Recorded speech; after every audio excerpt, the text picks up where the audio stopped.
की। उसके बाद मेरी पूरी तवज्जो चली गई आलिमियत की तरफ। हिफ्ज़ भी मैंने घर में मुकम्मल किया और फिर आलिमियत की इब्तिदाई तालीम भी घर में हासिल की और फिर मैट्रिक वगैरह मैंने ओपन स्कूलिंग के ज़रिए दी और मैं दारुल उलूम नदवतुल उलमा चला गया। दारुल उलूम नदवतुल उलमा में तकरीबन मैंने 5 साल गुजारे। किस साल में गए थे? 2015 में मैं गया था और आलिया सालिसा में गया था। आलिया सालिसा यानी सेकंड लास्ट ईयर। तो उससे पहले की किताबें जो हैं हमने घर में ही पढ़ी थी। वालिद साहब से? नहीं, हमारे 2 असातिज़ा किराम थे, मौलाना इब्तिदा आलम नदवी और मौलाना नदीम नदवी साहब। ये दोनों हज़रात घर में तशरीफ़ लाते और बड़ी मेहनत करते और पढ़ाते और हिफ्ज़ भी घर में उन्होंने कराया और इब्तिदाई किताबें भी उन्होंने यहीं पढ़ाई घर में।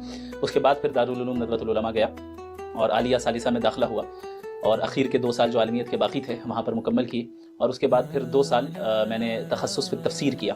तफसीर और उलूम कुरान में, नदवे में ही स्पेशलाइजेशन उलूम कुरान और तफसीर में 2018 और 19 में। फिर 2019 से 2020 तक मैंने तदरीब इफ्ता वहीं पर मुकम्मल की, नदवे में ही।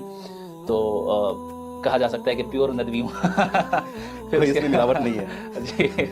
उसके बाद जो है 2020 के बाद मैंने जो है 2 साला मगरिबी तहजीब के रद्द पर कोर्स किया हज़रत मौलाना मुफ्ती यासिर नदीम अलवाजदी दामत बरकातुहुल आलिया के पास। ऑनलाइन तहाफ़ुतुल मलाहिदा का कोर्स शुरू किया था, 2 साल मैंने वहाँ पे किया।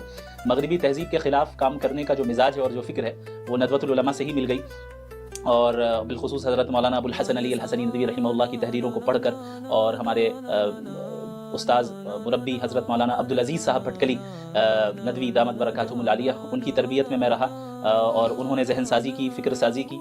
यहाँ तक कि ये बात समझ में आई कि भाई इस ज़माने में जो मुकाबला है हमारा दर हकीकत मगरिबी तहजीब से है और उस पर काम करना है।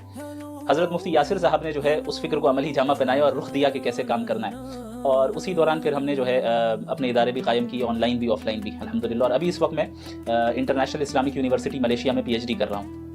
बहुत शुक्रिया। आप अंग्रेज़ी बड़ी अच्छी बोल रहे थे उस दिन। लोग हैरान है कि मौलवी मौलाना इतने अच्छी अंग्रेज़ी, सामने वाला भी आपकी अंग्रेज़ी को समझने से कासिर, मॉडरेटर को भी समझ में नहीं आ रही थी अंग्रेज़ी। तो अंग्रेज़ी कहाँ से आपने सीख लिया?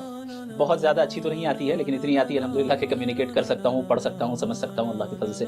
तो चूँकि मैंने स्कूलिंग भी की थी शुरू के यानी क्लास 8 तक regular schooling English medium school में और उसके बाद दारुल उलूम नदवतुल उलमा में ख़ुद इंग्लिश लैंग्वेज पढ़ाई जाती है। तो नदवे में भी इंग्लिश को हमने सीखा है और उसके अलावा मेरी जो 2 बहनें हैं, एक डॉक्टर हैं, एक साइकोलॉजिस्ट हैं, तो इनके ज़रिए से भी अल्हम्दुलिल्लाह इंग्लिश लैंग्वेज को सीखने, प्रैक्टिस करने, बोलने पढ़ने का मौका मिलता रहा और अभी भी इम्प्रूव कर रहा हूँ। वालिद साहब क्या करते हैं आपके?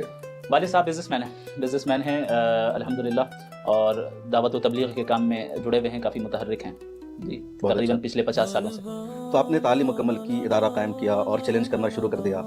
चैलेंज तो नहीं कहूँगा, इन्विटेशन दी थी हमने। आगे बढ़ेंगे इससे पहले एक और पर्सनल क्वेश्चन है, शादी कर ली आपने अभी बाकी है? अभी तो बाकी है, अभी नहीं हुई। तो कब इरादा है? जब अल्लाह ने मुक़द्दर किया होगा इंशाअल्लाह।